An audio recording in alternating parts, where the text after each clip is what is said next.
The camera industry, while on the surface appears to be dying, I can assure you that not only is it alive and well, cameras, yeah, they might shrink down and be injected into your neck at some point, but there's still going to be cameras, and we're still going to be crying over specs. Camera industry is alive and well. It's not something that dies out like burning witches at the stake or something. We're still going to be doing this forever, vlogging with mirrorless cameras. My job's not in jeopardy. I'm going to answer a couple questions here if you don't mind. All I want is the perfect camera. All I want is the perfect camera. If you ever have a good question, post it down below, and then we have a little talk, a little debate where I yell at you and you cower in defeat. It's a good balance. All right, first question was looking to buy my first camera, Fuji XS20. Really like those film sims. Not sure if that's correct choice. Now, anyone has experience. He's talking about the Fuji LUTs now that you can use them on any camera. Now he's debating Fuji life. If they're close, don't really care about them because of the exact look, but if they're 100%, is there any reason to buy a Fuji camera? I can't understand from the video how close they are. They're basically right there. Like, yes, there's a slight difference, but it's not like, oh my God, Fuji's so much better. There's something magical about a Fuji image. There's an X-trans sensor that the Canon's never gonna have. So there's something more filmic about it. The noise pattern just looks better. You're never gonna get 100% of the way there, but it's 91% close. It's basically the same thing, especially if you color space transform. So like, I prefer just the Canon LUT, if I'm being honest with you. I experimented for a while. In here, side by side, Fuji guy. The Pruvia seems to be the most normal looking. It's just the standard one. It's still worse than the Canon colors, but it's Fuji. But then the Eterna, it's like, okay, in here it's a little stupid, but outside there's a filmic touch to it, and I do appreciate it. So I think it's kind of just like pick the camera that has the specs you like and enjoy, and then on occasion you can toss some Fuji LUTs on there and get 90% of what Fuji offers without all the quirks and mistakes of the autofocus mishaps. For the most part, I was just slapping them on without a color space transform, but it does look a little more correct when you do the transform. So now the lure of Fuji is more like, do you want the dials, the operational, wow, tactile feel of that? Do you like their bodies, the weight of it, APS-C? Do you like their lenses? It's that stuff now. It's not just the look, but X-Trans is a favorable look. You have used many cameras now. Which one made you happiest? Tech cannot make you happy. Nothing externally can. The only way you can reach inside your blackened heart and squeeze some pink juice out of it is if you find the inner reasons and you look deep inside and you realize, I do have a purpose here. I'm gonna go do that purpose now. I'm not just gonna look on the internet for gear to buy. I'm gonna go outside, even though it's cold. But if you're asking, out of all the cameras I've used over all these years, what's my favorite one? The best that fits me the most? You're looking at it, man. Canon R5 II, it just, as soon as I got it, I almost got it as a joke. It was such a cheap price. I was like, okay, if it's that price, I'll try it out. But I know your Canon autofocus, it's not gonna be the same. But once I got it, and I was like, damn. Not only are you way better looking than the Sony ZV-E1 was, you do everything more and better for wildlife. You have your viewfinder, 8K 60 RAW, you can punch on in there. The slow-mo, I did some slow-mo street stuff with the 50mm 1.2 and it latched right on. I was like, oh my God, this is Sony level autofocus, but with actual nice image.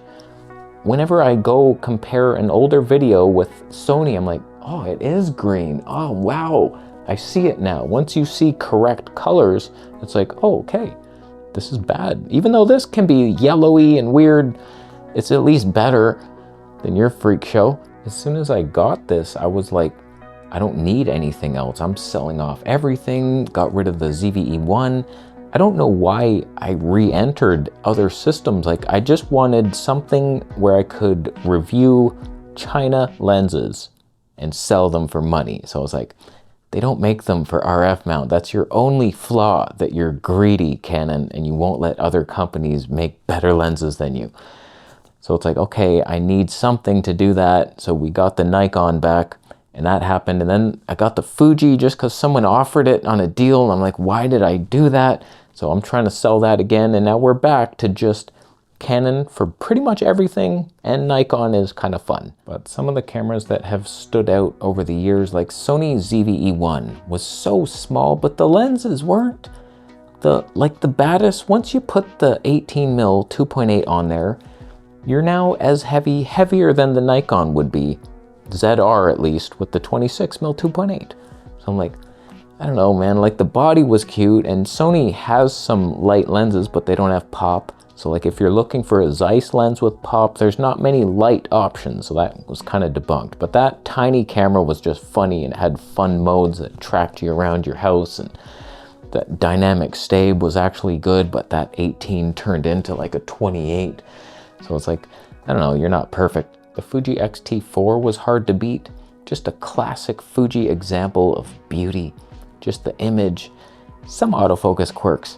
Like using it, you had HD 240, just magic with that camera, and it looked cool. But this is the camera that does everything, and I don't have to think about it. There's nothing it can't do. It can vlog. Sometimes the stab, you gotta know that if you're walking, like I tried some shots where I'm just like walking, filming the forest. I'm like, okay, I should have used digital.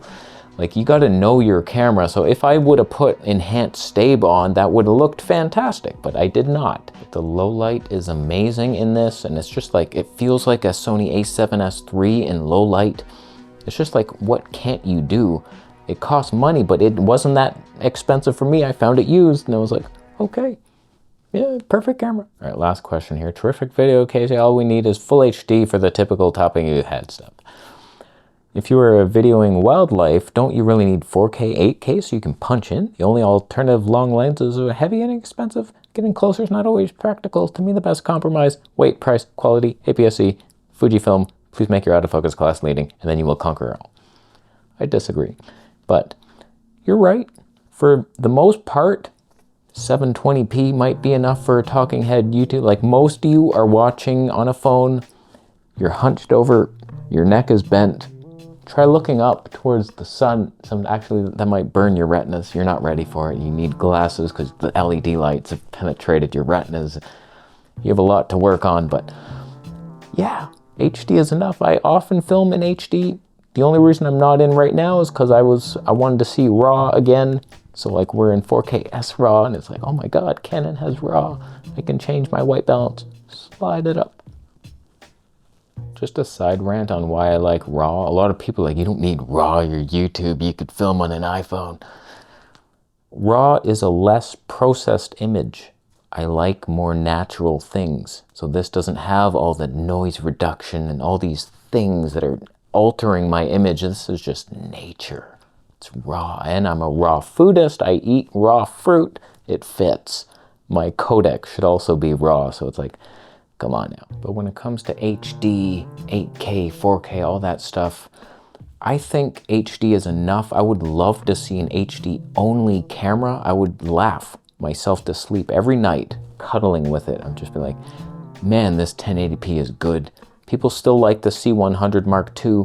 It's like 1080p only. It's oversampled from 4K. The Blackmagic OG is just 2 megapixels, straight up 1080p goodness.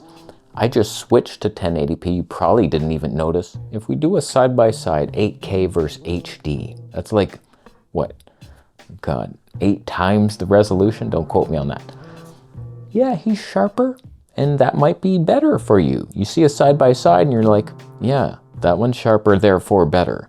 But not always. If you punch in, okay, a little darker now. Why don't you at least turn the light, asshole? You sicken me. Now we're punched in to 8K, okay. 2 megapixels. Yeah, there's some moments where like that is nice and handy. And I'll be honest with you, there's moments where I'm vlogging. Viable. I point at something it sure would have been beneficial to be in 8K and then you punch in on some detail. Your skin tones. But like most images have Not a good. oversampled 4K image. I do remember when I first got the Fuji X-T4, a Flat Earth Santa gift. What happened to him? I never see him in the comments. You better be alive. You better be alive. Don't die on me now. When I got the X-T4, I had the G85 leading up to that, and I used to vlog and point around, and I could never crop in very good until I got the X-T4. Something about it, I was like, wow, is it the 26 megapixels or something? It's just like, wow, I can really crop in there and there's way more detail. So it is a handy thing to have, I'm not gonna lie to you, but I hate when my camera is compromised because they went for 8K and then the 4K is line skipped. The HD has no frame rates whatsoever. It's like, because you have too much data to work with. That's why I will continue to shout. But while it is nice to have 8K 60 RAW in here for wildlife, and I'll film something and then 2 times crop, and like, holy shit, you have 4K 60, but like a 1600mm lens. That's fantastic, but I would trade all that for just better 4K 120p. I don't need your 8K 60. If it was 4K 120 RAW, perfection, I would rather have that and know I can't squint in on an eagle. All right, whatever, man. The squirrel feathers are not going to show up so much in 4K, but I prefer higher frame rates to resolution. And if you're wondering who has the best HD, I feel like it's Fuji was really good. Certain Sony cameras were amazing. The ZV-E1 and Fuji anything are really good. Then it kind of drops off a cliff. Panasonic used to have great HD, but now it's like really bad looking. Canon's really good as well. Nikon, not so much. In the Z6 III, I just noticed it's such a huge difference because it's H.265 only, which is the worst codec. You don't get RAW, and then it's just bad. It's quite bad, which wouldn't happen if you made a lower megapixel camera that was focused on making oversampled HD at least. I think that's the best compromise, a 4K sensor, and then you can do some oversampled HD or raw HD that crops into the 1:1. That could be beneficial. I don't understand why there's so many missing things in every camera. Like, why doesn't this one have HD RAW? The R5C has it and it cropped in. Why don't I have that option? I don't get it. Like, you guys remove everything. If this is capable of 1,000 frames per second in 720p, why isn't it in there? Why can't I select it? What menu button is it? Is it this one? That button switched us into 8K. No, it's too sharp and glorious. Canon 8K footage, so the files are too big. I'm gonna leave. It's not that bad, 400 megabits per second. It's totally viable. SRAW is 330. Both equally usable in their origins. So I'll be leaving.